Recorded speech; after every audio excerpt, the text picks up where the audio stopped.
नामक एक सुंदर सा गांव हुआ करता था। उस गांव में एक लकड़हारा रहता था जिसका नाम रामू था। रामू बहुत ही ईमानदार और मेहनती था। वह हमेशा अपने काम से खुश रहता था। उसके पास ज्यादा पैसे नहीं थे, लेकिन वह अपनी जिंदगी से संतुष्ट था। रामू के परिवार में उसकी पत्नी और उसके 2 बच्चे थे।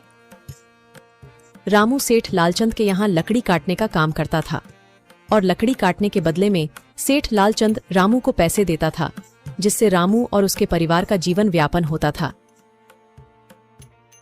सुमन, मैं काम पर जा रहा हूँ। आज बहुत देर हो गया है, तो तुम बच्चों को स्कूल छोड़ आना। जी, स्कूल तो मैं छोड़ आऊंगी, लेकिन मोनू और चिंकी पिछले 2 दिन से कह रहे हैं कि उनके स्कूल की टीचर स्कूल की फीस मंगा रही है। हाँ, तो जाकर दे आओ ना स्कूल की फीस। अजी कहाँ से दूं? आप जो पगार लाते हैं उसमें मुश्किल से तो घर चल पाता है। अब उतनी सी तनख्वाह में मैं बच्चों की फीस का इंतजाम कैसे करूं? अजी मैं एक बात आपको साफ साफ कह देती हूँ, आप सेठ लालचंद जी से पगार बढ़ाने की बात कहिए। दिन पर दिन खर्च बढ़ता जा रहा है। बाजार में अगर सब्जी लेने निकलो तो सब्जियों के दाम आसमान छू रहे हैं, और बच्चों की पढ़ाई का खर्चा, घर का खर्चा अब इतनी कम तनख्वाह में कैसे गुजारा होगा? ठीक है, मैं आज ही सेठ जी से थोड़ा पगार बढ़ाने की बात करता हूँ। इतना कहकर रामू काम पर चला जाता है।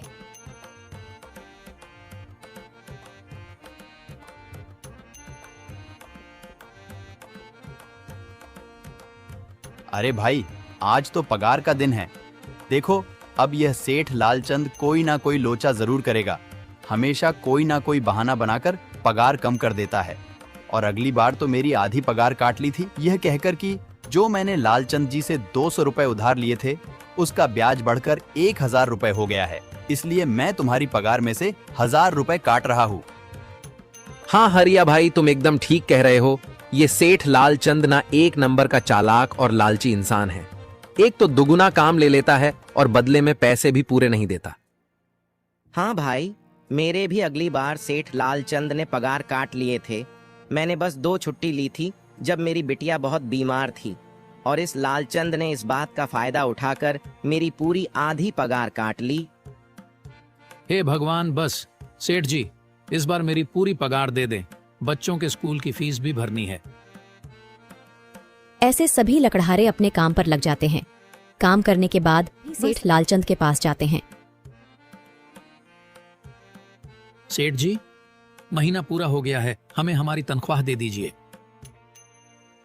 देखो भाइयों, अभी मेरे पास तुम्हें देने के लिए पैसे नहीं है। अभी माल नहीं बिका है, सारा माल गोदाम में ही पड़ा हुआ है। कल या परसों तक तुम्हें तुम्हारी तनख्वाह मिल जाएगी।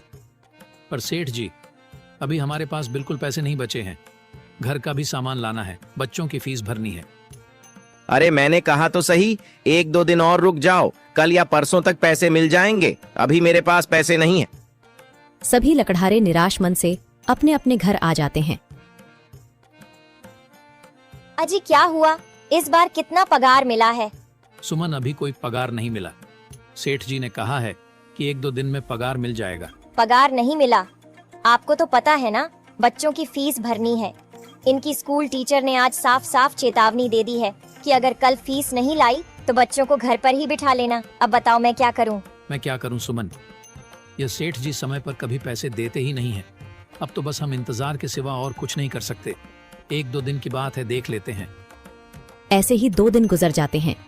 2 दिन बाद सेठ लालचंद सबको पगार देता है। अरे हरिया, ये ले अपनी इस महीने की पगार। सेठ जी, यह तो बस 2000 है। मैंने तो इस महीने 3000 तक का काम किया है। हाँ, काम तो किया है, लेकिन तूने 1-1 घंटे आराम भी तो किया है। ये पैसे उसी आराम के कांटे हैं। पर सेठ जी, आपने तो कहा था 8 घंटे काम के महीने में 3000 मिलेंगे, और मैंने तो 8 घंटे काम किया और 1 घंटे आराम। देख हरिया, मुझे ज्यादा हिसाब किताब ना समझा। ये 2000 रख, अगर चाहिए तो, और अगर नहीं चाहिए तो कहीं और काम ढूंढ ले। बेचारे हरिया के पास उन पैसे को लेने की सिवाय और कोई रास्ता नहीं था। हरिया चुपचाप वह पैसे रख लेता है। रामू, ये लो तुम्हारे 2500 रुपए। पर सेठ जी, 2500 क्यों? मेरे तो पूरे 3000 बनते हैं ना। मैंने तो कोई छुट्टी भी नहीं की और ना ही कोई आराम। मैंने तो अपना सारा काम समय पर किया है। हाँ, समय पर तो किया है, पर इस समय बाजार में लकड़ियों का दाम काफी सस्ता हो गया है।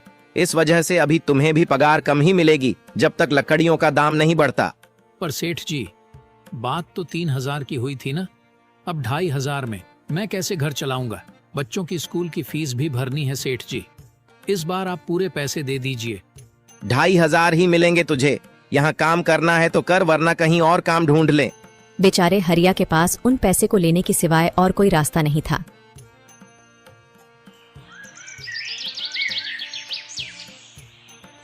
अरे भाई, यह सेठ लालचंद एक नंबर का बेईमान इंसान है। सारे पैसे अपने जेब में भर लेता है और बहाने बनाता है कि लकड़ियों के दाम सस्ते हो गए हैं। देख लेना, हम गरीबों की किसी न किसी दिन इसे जरूर हाय लगेगी। नहीं हरिया, ऐसे नहीं कहते। वह हमारे अन्नदाता है। आखिर उन्हीं के वजह से तो हमारा घर चल रहा है। अरे काहे का अन्नदाता? काम के पूरे पैसे तो देता नहीं है। पूरे महीने मेहनत करके भी क्या मिलते हैं? बस ये 2,000 रुपए। इसमें घर खर्च कैसे चलाएं? ऐसे तो हम कभी तरक्की नहीं कर पाएंगे। और हम कर भी क्या सकते हैं हरिया? हमें लकड़ी काटने की सिवा और कोई काम कहाँ आता है? और कोई काम खोलना भी चाहे तो उसके लिए हमारे पास इतने पैसे कहाँ हैं? अब जो भी हो, हमारा तो बस ये सेठ लालचंद ही सहारा है ना। कुछ देर बातें करने के बाद अपने घर की ओर निकल पड़ते हैं। जी आ गए आप। कितनी पगार मिला है? सुमन, इस बार सेठ जी ने बस 2,500 रुपए ही दिए हैं। बस 2,000? इतने में कैसे घर चलाएंगे? बच्चों की फीस में ही 1,000 रुपए निकल जाएंगे। फिर 1,500 में क्या क्या करेंगे? अब मैं क्या कहूँ सुमन, अब तुम्हें इसी में ही गुजारा करना होगा। तुम सबसे पहले बच्चों की फीस भर देना, इसके बाद बाकी का मैं देखता हूँ। अजी आप क्या देख लोगे? सेठ जी से पूरे पैसे तो मांगे नहीं गए आपसे? नहीं सुमन, मैंने सेठ जी से पैसों के लिए कहा था, पर सेठ जी ने साफ इनकार कर दिया और कहा, यह लेना है तो लो, वरना कहीं और काम ढूंढ सकते हो। मैं सोच रहा हूं कि लकड़ी काटने के बाद मैं कहीं और भी काम ढूंढ लूं। सेठ जी के यहां से काम करने के बाद मैं दूसरी जगह पर काम किया करूंगा, इससे कुछ ज्यादा आमदनी हो जाएगी। आज ही मैं सेठ जी के यहां पर काम करने के बाद और भी जगह काम ढूंढने जाऊंगा। इतना कहकर रामू काम पर निकल जाता है और जैसा कि रामू ने कहा था, वह लालचंद के यहाँ काम करने के बाद काम की तलाश में निकल जाता है। रामू पूरे गांव में काम ढूंढता है, दुकानों दुकानों पर जाकर लोगों से काम मांगता है, मगर हर जगह रामू को केवल निराशा ही हाथ लगती है। अंत में थक हार कर रामू वापस जाने लगता है। तभी वह देखता है कि अचानक बहुत सारे भैंसों का झुंड उसकी तरफ दौड़े आ रहा है। यह देखकर रामू बहुत डर जाता है। वह इधर उधर देखता है तो उसे एक गुफा दिखती है और वह गुफा में जाकर छुप जाता है। जब भैंसों का झुंड वहां से निकल जाता है तब रामू की जान में जान आती है। हे भगवान, आज तो बाल बाल बच गया मैं, वरना आज तो मैं इन भैंसों के पैरों तलों तो कुचला ही जाता। पर यह मैं कहाँ आ गया? रामू यह सब सोच ही रहा था कि तभी उसकी नजर गुफा में रखी एक टोकरी पर जाती है। रामू उस टोकरी के पास जाता है। ये कैसी गुफा है? ये कैसी टोकरी यहाँ पड़ी है? इसे मैं घर ले जाता हूँ, सामान रखने के काम आ जाएगी। रामू जैसे ही उस टोकरी को हाथ लगाता है, गुफा में से एक आवाज आती है, रुक जाओ, इसे छूने की कोशिश मत करो। यह आवाज सुनकर रामू एकदम पीछे हट जाता है। तभी गुफा में एक जिन्न प्रकट हो जाता है और वह रामू से कहता है, कौन हो तुम और मेरी गुफा में क्या कर रहे हो? मुझे माफ करना, आप जो भी हो। कुछ भैंसों का झुंड मेरे पीछे पड़ गया था और उनसे बचने के लिए मैं इस गुफा में आकर छिप गया और फिर मेरी नजर इस टोकरी पर गई। माफ कीजिए, मुझे लगा यहाँ कोई नहीं है तो यह टोकरी किसी की नहीं होगी, इसलिए मैंने इसे छुआ। रामू, तुम्हें डरने की जरूरत नहीं है। मैं तुम्हारे बारे में सब जानता हूं। मेरी नजर एक बार भी जिस पर पड़ जाती है, मैं उसका इतिहास अपनी खुली आंखों से देख सकता हूं। पर आप है कौन और आप इतने विचित्र क्यों दिखाई पड़ रहे हैं? आप अपना परिचय दीजिए। कौन है आप? मैं एक जिन हूं और मैं कई सालों से इस गुफा की रक्षा कर रहा हूं। यह गुफा मेरे पूर्वजों की है। इस गुफा में केवल वही इंसान घुस सकता है जिसका मन बिल्कुल पवित्र हो।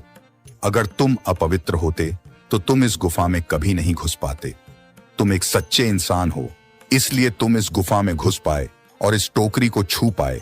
अब तुमने इस टोकरी को छुआ है तो यह टोकरी तुम्हारी हुई। नहीं, मुझे ये टोकरी नहीं चाहिए, मैं तो बस देख रहा था।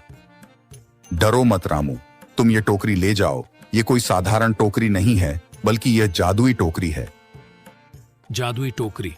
क्या यह वही जादुई टोकरी है जिसके बारे में हमारी दादी कहानी सुनाई करती थी कि किसी गांव में एक जादुई टोकरी हुआ करती थी और वह सबकी इच्छाएं पूरी करती थी? हाँ रामू, ये वही जादुई टोकरी है। अब तुम इस टोकरी के मालिक हो। तुम इसके इस्तेमाल से अपनी स्थिति सुधार सकते हो, पर याद रखना, तुम जो भी वस्तु इस टोकरी में एक बार डालोगे, वह चीज ही तुम्हें बार बार इस टोकरी में डालनी होगी। इसके अलावा तुम और दूसरी कोई चीज इस टोकरी में नहीं डाल सकते। अगर तुमने ऐसा किया तो इसका परिणाम तुम्हें ही भुगतना होगा। मेरी इस बात को हमेशा ध्यान में रखना और सोच समझकर बिना लालच किए इस टोकरी में वह ही सामान रखना जिसकी तुम्हें जरूरत हो। रामू टोकरी को लेकर घर आ जाता है। सुमन, ये देखो, ये मैं क्या लेकर आया हूँ। क्या लाए हो आप? बस ये एक टोकरी। सबसे पहले यह बताइए, आप तो काम की तलाश में गए थे ना, तो कोई दूसरा काम मिला कि नहीं? नहीं। अरे सुमन, मेरी पूरी बात तो सुनो। ये कोई ऐसी वैसी टोकरी नहीं है, बल्कि ये एक जादुई टोकरी है। रामू सुमन को वह सारी घटना के बारे में बताता है जो उसके साथ हुई। अच्छा, तो आपका कहने का मतलब है कि इस टोकरी में हमें कोई ऐसी चीज डालनी होगी जिसकी हमें सबसे ज्यादा जरूरत हो। हाँ सुमन, हमें सोच समझकर ही इसमें कोई चीज डालनी होगी। रामू थोड़ी देर सोचता है, फिर उसका ध्यान उन लकड़ियों पर जाता है जो एक बार उसने सुमन को रखने को दी थी। सुमन, तुम्हें याद है, एक बार मैं जंगलों में लकड़ियां काटने गया था तो मुझे एक चंदन की लकड़ी मिली थी और वह मैंने तुम्हें लाकर दे दी थी। हाँ, दी तो थी। तो तुम उस लकड़ी को ले आओ। हम उस चंदन की लकड़ी को ही इसमें डालेंगे और उस लकड़ी से अपना एक व्यापार शुरू करेंगे। सुमन चंदन की लकड़ी को ले आती है और उसे टोकरी में डाल देती है। वह जैसे ही चंदन की लकड़ी उस टोकरी में डालते हैं, उसमें कई सारी लकड़ियां आ जाती हैं। अरे वह, यह तो चमत्कार ही हो गया। ये देखिए, कितनी सारी चंदन की लकड़ियां हो गई। अगर आप इसको बेचेंगे तो इससे काफी अच्छे पैसे मिलेंगे। हाँ राधा, मैं कल सुबह बाजार जाकर इनको बेच आऊंगा और जो पैसे मिलेंगे उससे हम अपने मोनू और चिंकी के स्कूल की फीस भर देंगे और बाकी बचे पैसों को संभाल कर रख लेंगे। अगले दिन रामू लालचंद सेठ के यहाँ काम पर न जाकर चंदन की लकड़ियों को बेचने के लिए बाजार की ओर निकल पड़ता है। वहाँ पर रामू चंदन की लकड़ियों को बहुत ही कम दामों में बेचा, जिसकी वजह से आम लोगों के साथ साथ बड़े व्यापारियों ने भी रामू से चंदन की लकड़ियां खरीदी। लकड़ियों को बेचकर रामू को काफी अच्छे पैसे मिले। पैसों को लेकर चंदन घर आ जाता है। ये देखो सुमन, उन लकड़ियों को बेचकर मुझे कितने सारे पैसे मिले हैं। ये लो कुछ पैसे, इससे तुम कल मोनू और चिंकी के स्कूल की फीस भर देना। अच्छा, तो मैं काम पर जाता हूँ। अजी, आपके पास तो अब यह जादुई टोकरी है, तो अब आपको उस सेठ लालचंद के यहाँ काम करने की क्या जरूरत है? हाँ सुमन, मैं सेठ लालचंद जी के यहाँ काम पर नहीं जा रहा, बल्कि मैं तो वहां पर जो काम कर रहे बाकी के लकड़हारे हैं उन्हें ये खुशी की खबर देने जा रहा हूँ, क्योंकि सेठ लालचंद जी से मेरे साथ साथ वह लकड़हारे भी बहुत परेशान थे। इसलिए अगर मेरा भला हो रहा है तो क्यों ना मैं उन सभी का भला करूं। वह सभी बहुत ईमानदार लकड़हारे हैं, वह सभी बहुत मेहनत से काम करते हैं, मगर लालचंद ने कभी भी उनको उनकी मेहनत के सही पैसे नहीं दिए। इसलिए मैंने सोचा है क्यों ना मैं उनको अपने इस काम में शामिल कर लूं। हाँ जी, बात तो आपकी बिल्कुल सही है। अगर आप सभी लोग एक साथ मिलकर काम करेंगे तो हम सब बहुत जल्द ही तरक्की हासिल कर लेंगे।